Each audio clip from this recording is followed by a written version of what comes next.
baby. Magic number down to 4. That was a wild, wild ride, a roller coaster. But that's a heart win, and that is the epitome of the 2023 Braves. Rysell gives up the 2-run blast to Harper to tie it in the 9th, but then quickly strikes out Bohm. And I know that error, or the ball to Ozzie, it was smoked by Turner. He was weirdly in the hole. I know he should have made that play and he yanked the throw, but I think I get why they ruled it a single. And Ozzie's had some iffy stuff coming back, but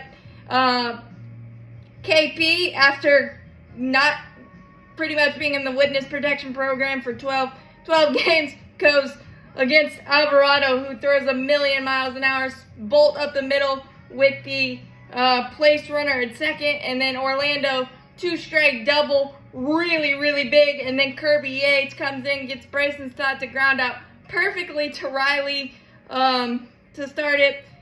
Strike out Christian Pache on a 95 Louisiana gas face right by you.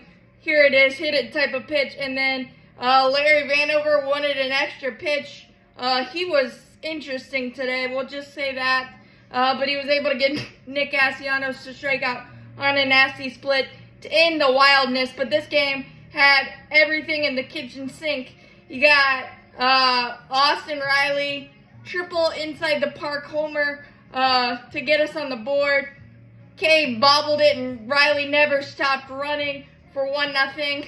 And then Ronald Bloop single made it 2-0. Alec Bohm was a thorn in our side all day long. A 2-out, first pitch double in the 3rd, or second pitch double in the 3rd. Charlie was effectively wild, 4 walks but 9 strikeouts to tie it 2-2.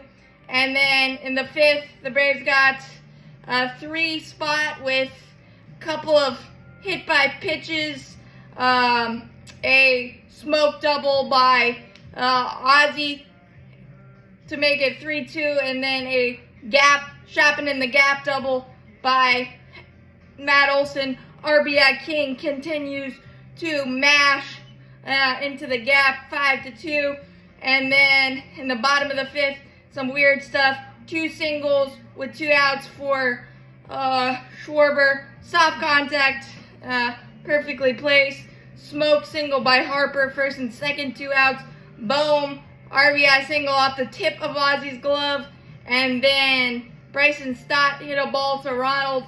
Sun ball, sun double, but Ronald had the wherewithal just to pick it up and throw an absolute seed, 94 miles an hour, to get Bohm, who has yet to touch the plate to keep it a 5-4 lead. And then Money Mike, after a double by Orlando on 2 strikes, scorched one to dead central for 2 deposit homer, absolutely scorched. And then Ronald said, I want that too. Meatball fastball, back-to-back jacks to make it 8-4. And then you feel kind of good, but you can't feel good in this hitter's haven of a ballpark. And today the ball was carrying a leadoff walk, lefty lead against Schwarber. And then Turner scorched a hanging slider for a 2-run shot. Jimenez was able to get out of that. AJ Minter, 1-2-3, easy breezy with a couple of Larry Vanover helpers. And then in the 9th, I already described the 9th, but man, Charlie could have let it get away from him, and he definitely did not have his best stuff. 10 in the 2nd, he had 10 straight balls at one point, but he was able to get out of that inning unscathed and just kind of gut up. It wasn't the prettiest thing, but allowing 4 runs the way that ballpark was playing today, kind of like Coors Field. You take it, and he had a lot of swing and miss when he needed it. Alec Bohm maybe didn't use the upper part of the zone to his advantage as he could, but that curveball was big time when he needed it. And the boys picked up Ozzie today big time and picked up Rysell after an infield single that you can't do anything about. Got boom, quickly. So, as always, go Braves. Champions forever. Man, that was a roller coaster. But it's big to get game one of the doubleheader because typically you split, and we've kind of demoralized Philly the last couple of days with some of the losses they've endured. But KP is massive, and what he did, absolutely insane. As always, go Braves, champions forever.